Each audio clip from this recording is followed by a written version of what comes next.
Good morning, students. Welcome to 5th session of 6th chapter, that is Forms of Business Organization 2. In today's session, we will discuss two topics. Number 1, that is types of company, and number 2, that is procedure of formation of company. So let us start with the first topic, that is types of company. Here is the chart of types of company. See, in exam, if it is asked that draw a chart, then you have to draw only chart. But if it is asked that draw a chart and explain, then only you have to explain. Now here you can see in this chart, there are 4 types of company. A, that is statutory company. B, from the viewpoint of number of members. C, that is from the viewpoint of control.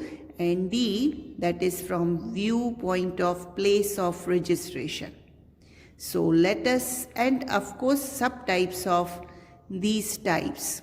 So let us start one after the other. Types of company in detail. Here is the chart of types of company. You can see mainly there are 4 types. A, statutory company. B, from the viewpoint of number of members. C, point of control. And D, that is point of place of registration. And yes, subtypes of these all, which you can see of second type, that is from the viewpoint of number of members, control, and even of registration. See students, in exam, if it is asked that draw a chart, then you have to only draw. And along with drawing a chart, if in the question it is asked, discuss or explain in detail, then only you are supposed to explain or discuss in detail.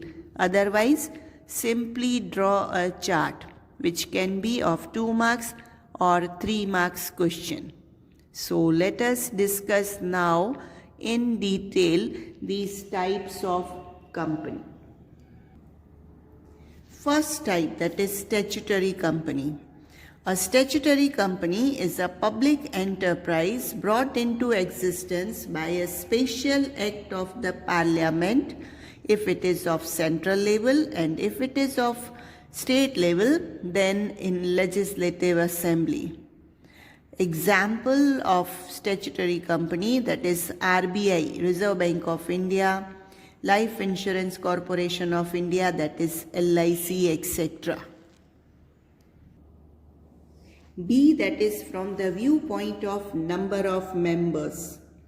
Now in that, public company is the first type. Now what is that? As per the Companies Act, a company which is not a private company, that is called public company. Here, this public company needs to have minimum 7 members. Yes, there is no limit on maximum number of members. Such companies can invite public to buy its shares and debentures. Even one can easily transfer the shares. Now, from liability of members' point of view, a public company can be divided in 3 subtypes. Number 1, that is company limited by share capital. Number 2, that is company limited by guarantee. And third, that is company by unlimited liability. So let us discuss one after the other. First, that is company limited by share capital. In such companies, the liability of members is limited to the face value of the number of shares held by them. These companies, they put a word limited at the end of the company's name. For example, National Insurance Company Limited. Second, that is company limited by guarantee. A company limited by guarantee does not usually have a share capital or shareholders, but instead of it has members who act as guarantors. The guarantors give an undertaking to contribute the amount guaranteed by them at the time of liquidation of the company. Third, that is company by unlimited liability. A company in which the liability of members is unlimited is called a company by unlimited liability. If the debts of such companies exceed their assets, or if the company goes under liquidation, then the members may have to pay their contribution even by selling their personal assets. From the viewpoint of number of members, second type, that is private company. A private company is a company that has minimum 2 members and maximum 200 members. Unlike public company, there are restrictions on the transfer of shares of a private company. Again, from liability point of view, a private company can be divided into 3 types. Number 1, that is company limited by share capital. Second, that is company limited by guarantee. And third, that is company by unlimited liability. Let us discuss in detail these 3 types. First type, that is company limited by share capital. The liability of the members is limited to the face value of the number of shares they possess. Such private company has to put the words private limited at the end of its name.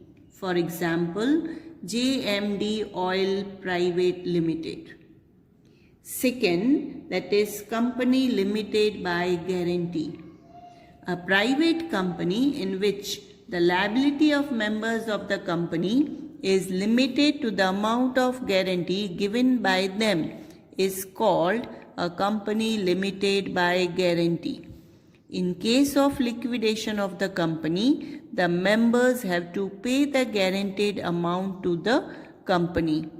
Such companies even add the word private at the end of the company's name. Third, that is company by unlimited liability. A company in which the liability of members is unlimited, that is called a company by unlimited liability. If the debts of such companies exceed their assets, or if the company goes under liquidation, then the members may have to pay their contribution even by selling their personal assets. And in this type of company also, they add the word private at the end of company's name. Third type, that is one-person company. One-person company means a company in which one person only is a member. This one-person company can enter into the contract with director who is its member. A written consent of such person, that is essential in one-person company. In addition, the Memorandum of Association and Article of Association. These are 2 important documents which we will discuss just now only. These 2 documents are to be presented before the Registrar of Companies at the time of incorporation of company. Yes, there was no provision for one-person company in the Companies Act 1956, but a private company can be one-person company as per the provisions of latest Companies Act, that is Companies Act 2013. From the viewpoint of control, there are three types of companies. Number one, that is government company. Number two, that is holding company. Number three, that is subsidiary company. Let us discuss in detail these three types. Number one, that is government company.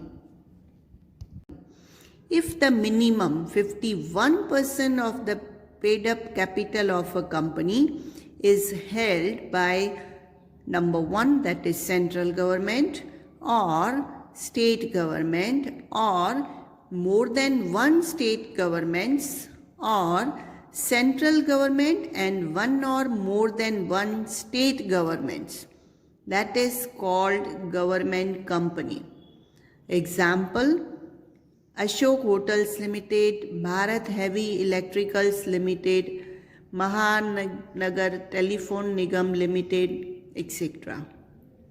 Remember, here minimum 51% of the paid up capital.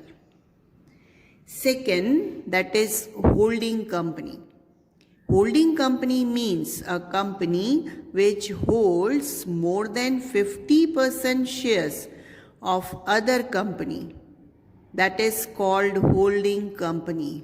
Even this holding company has the right to appoint majority of directors in that company. Here see 50% shares of other company, and in government company 51% of the paid up capital of a company. Don't mix these two. Third type, that is subsidiary company. Subsidiary company means the company of which more than 50% shares are held and the right to appoint majority of the directors is with the holding company. Means in short, if we say जिस company ने hold किया है जिस company को, that is subsidiary company. जिसने hold किया वो holding company और जिसको होल्ड किया that is subsidiary company. Last, fourth, from the viewpoint of place of registration. Here in this, two types of companies. Number one, Indian company. Number two, foreign company. What is Indian company? The company which is registered in India under the Indian Companies Act or under the special act passed by Parliament, that is called Indian company. This Indian company can be public, private or even government company. Second, that is foreign company. A company which is registered outside India, whose registered office is not in India and whose place of business is in India, that is called foreign company. Multinational companies are the examples of foreign company. Second topic of today's session, that is procedure of formation of company, which we can divide into two parts. Number one, promotion. Number two, that is procedure to obtain certificate of incorporation. So let us discuss in detail. Number one, that is promotion. The idea to bring a company into being and to make preparations for the same, that is called promotion. The executor of idea of promotion of a company, that is known as promoter. At this stage, following points are to be considered by promoter. Number one, idea of the promotion of a company. The idea of promotion arises in the mind of promoter. He considers to promote a company in order to implement a research or to place a new product in the market. Promotion is the brainchild of the promoter. Second, that is primary and detailed investigation. Once the promoter gets clarity about the new product or service, he wishes to sell through the new company, he needs to conduct thorough primary as well as detailed investigation to test if the idea will work in the market. Initially, a primary test and survey is done. Based on the results, detailed study and analysis is done in the market. Also, information regarding how much capital will be needed, how will it be raised, sourcing raw material, demand and market trend, equipment and machinery needed, land and human resources, transportation facilities, power, electricity availability, water availability, etc. is gathered in depth. Third, that is mobilization of resources. Promoter has to enter into contracts to obtain land, raw material, machinery, services, etc. for the implementation of promotion. Fourth, that is financial arrangement. The promoters need to decide how and from where they will raise the finance, that is capital for the company. For example, whether they should raise their own funds or obtain it by issuing shares, obtain loan, etc. Next, that is procedure to obtain certificate of incorporation. Once the promotion phase is over, the process of obtaining certificate of incorporation begins. A certificate of incorporation is to be obtained from the registrar of companies. Now, few documents, those are to be prepared by company and they have to submit these documents to the registrar of company to obtain certificate of incorporation. In that, first document, that is Memorandum of Association, which is very important document. This Memorandum of Association, in short we call it MA. It's a legal document preparing during the formation and registration process of the company. This MA defines company's relationship with shareholders. It contains company's name, physical address of registered office, name of shareholders, etc. This MA and second document, that is Articles of Association, together serve as a constitution of the company. Just like a constitution describes the country, here companies MA and AA that describe the company. Now compulsorily they have to prepare few clauses. In that, first clause, that is name clause.